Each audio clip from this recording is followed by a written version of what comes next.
videos are released. Okay, we've got the picker wheel up right now. We're gonna go ahead and spin and choose our market.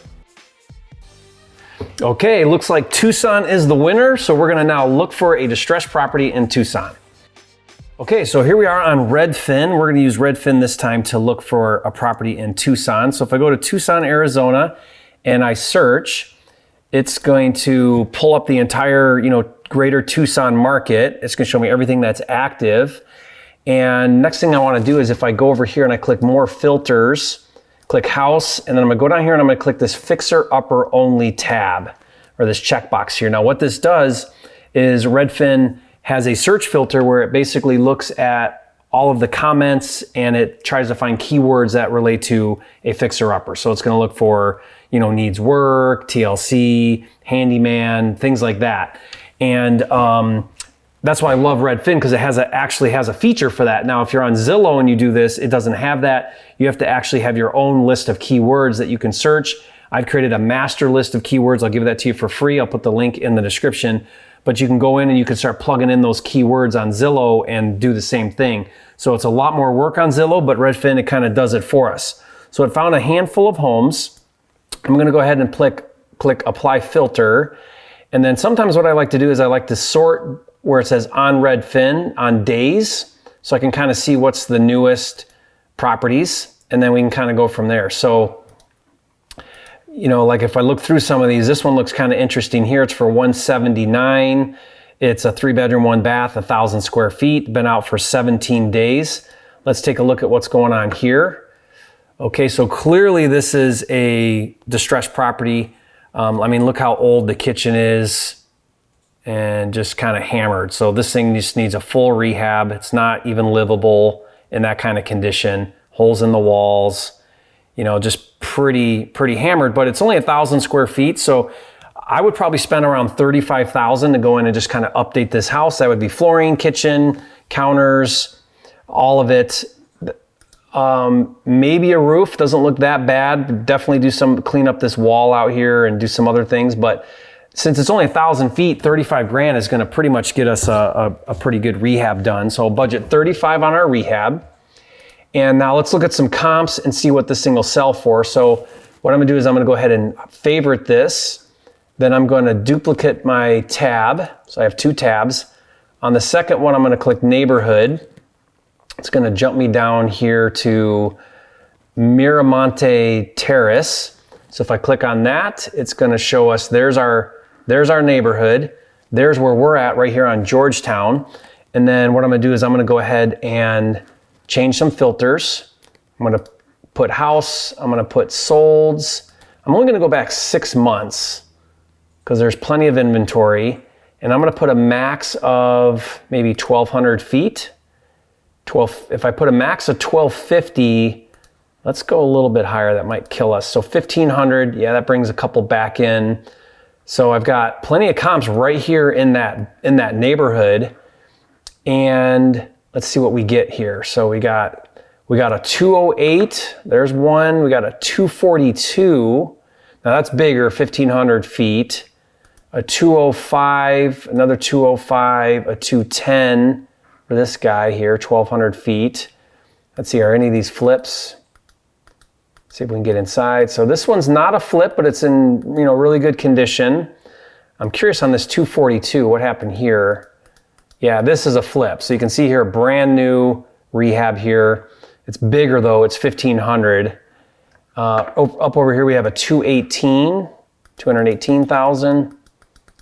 Not a flip, but looks pretty good. We got a 191, and then a couple of these others here. Just outside of this neighborhood, we have a 234. Here's a 229. But guys, market is so on fire right now. If you put out a rehab here, it's going to get a premium. I'm gonna bump a little bit and go with a 230 rehab, or a 230 ARV. So this thing will sell for 230 on the ARV. If I take 230, flippers in Tucson are gonna pay 80% of ARV. So 230 times 0.8 puts us at 184, minus 35 in rehab puts us at 149 is what I think a flipper will pay If I want to make 15, I'm going to back 15 out of that. That puts me at 134.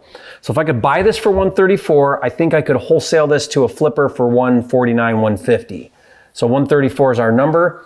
Let's call this agent and see if we can make an offer and pick this thing up for around 134.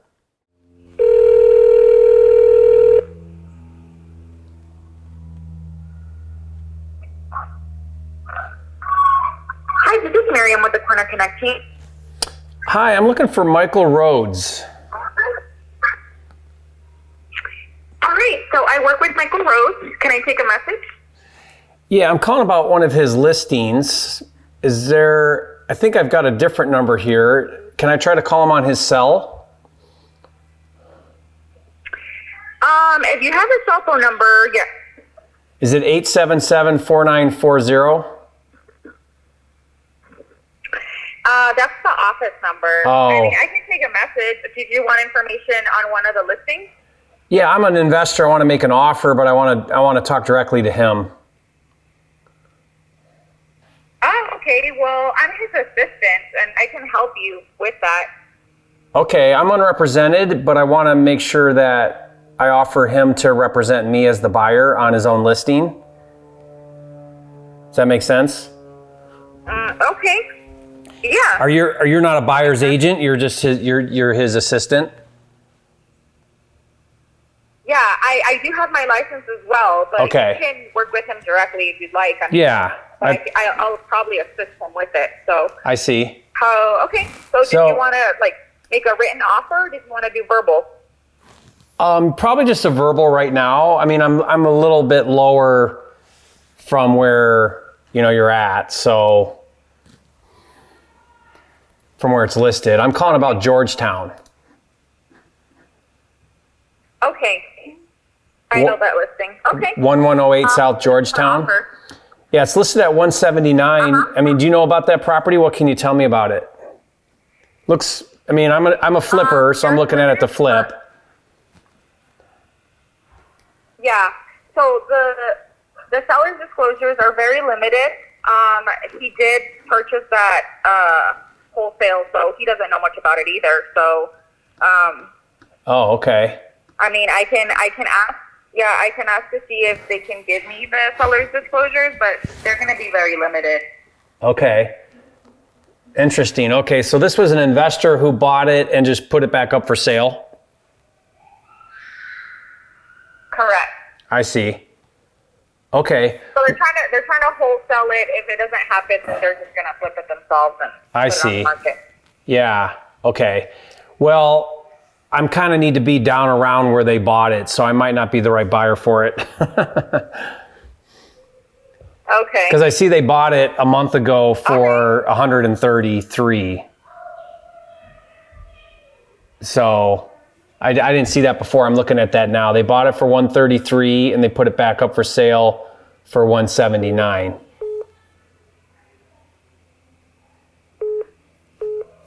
Okay, did you still want to make a verbal offer? No, because it's lower than what they, I'm not the right buyer. It's lower than what they bought it for a month ago. Oh, okay. You know what I mean? Yeah. So I'm probably not the right buyer. Yeah. All right, but thank you. Okay. You're welcome. Have a good rest of your day. And we do have others. Maybe another one could work out for you. What are you looking for? Oh, just something that I can remodel and flip. So if you've got other distressed properties and that are looking all over Tucson? Yeah. Okay. All right. Well, I can run a search for you, and I can send you all over town, and then it's one of those. No, because I have that. If you've got a listing that's distressed, or you have a seller that's off market, that would be great. Call me about that. I'll let you write the offer if it's your listing. But if it's an active, then I'm already on it probably. Okay. Does that make sense? Okay, I understand. All right, sir. And your name was? Jerry Norton. Jerry Norton. All right, Jerry. Okay. If I have anybody who's looking, to to sell something that I'm cash. I'll let you know. Yeah, cash close quickly, as is, all of that. It doesn't matter how much work it needs. I can tackle it. Okay, sounds great. All right, thank you. you. For your call. Okay, talk to you soon. Bye-bye. Okay, so I didn't catch that, but if you look here, this investor wholesaler does exactly what I like to do, which is they bought this property for $133,000 less than a month ago and just put it back up for sale. They didn't touch the thing, it's hammered, and they put it up for $179,900. Now, when we ran our numbers, I needed to be at, like 115 or something like that. It was, let me do it real quick again. So it was 230 ARV, and then we went 80% of that minus 35 in rehab, put us at 149 minus 15, no, right around 134, 134. So 134 is our number. They bought it for 133 and put it back up for sale, seeing if they can get a buyer to come forward. So they bought it right around where I would try to buy it to wholesale it for about 15 more. If they get anywhere, 160, 155, they'll come out okay. They're gonna have to pay closing fees, commissions, because they bought it. They're gonna now have to list it, resell it. But this could be a great little wholesale, we call this, where you buy it, take it down, put it back up for sale on the MLS. The reason why this is such a powerful strategy and why I'm doing quite a bit of this too, this is actually the second time I've seen somebody else doing this, is because due to limited inventory, if you can actually buy the property, close on it, take ownership, and then relist it, it's amazing how much more you're gonna get on market, because there's so many buyers right now that are dying for deals. The right property and the right buyer is going to come along, and they'll probably way overpay what your cash buyer on your list is willing to pay. So it's a strategy where you can get a lot more money for your deals if you have the means to take it down, close on it, pay the $133,600, then put it back up for sale. Okay, so really cool strategy here. Fortunately, what they bought it for is around what we need to buy it for, so they're not going to entertain a 134 offer, right? Because that's what they bought it for. But cool exercise, great to see kind of the way this deal breaks down. Didn't get to talk to the listing agent, talk to the listing agent's assistant. You got to be careful there, because sometimes that office person that answers the phone, they're just a buyer's agent and they want to like represent you, and that defeats our double dip strategy. So we don't want to do that. Okay, and if you haven't, if you don't know about it, you really should check out Flipster. It's an all-inclusive platform to help you really organize, streamline, and automate all of the steps of flipping houses. We did this deal without any tools, all manual using Redfin, but with Flipster, you can do a lot of the steps. It keeps you really on track because it's got lead generation tools, it's got your deal analyzers, your contracts, everything you need to keep your deal on track, a really robust workflow. So it's pretty cool. To check it out and see it in action, just go to getflipster.com. And if you haven't yet, be sure to subscribe to the channel. This is the #1 channel on YouTube for all things wholesaling and flipping, and we'll see you on the next video.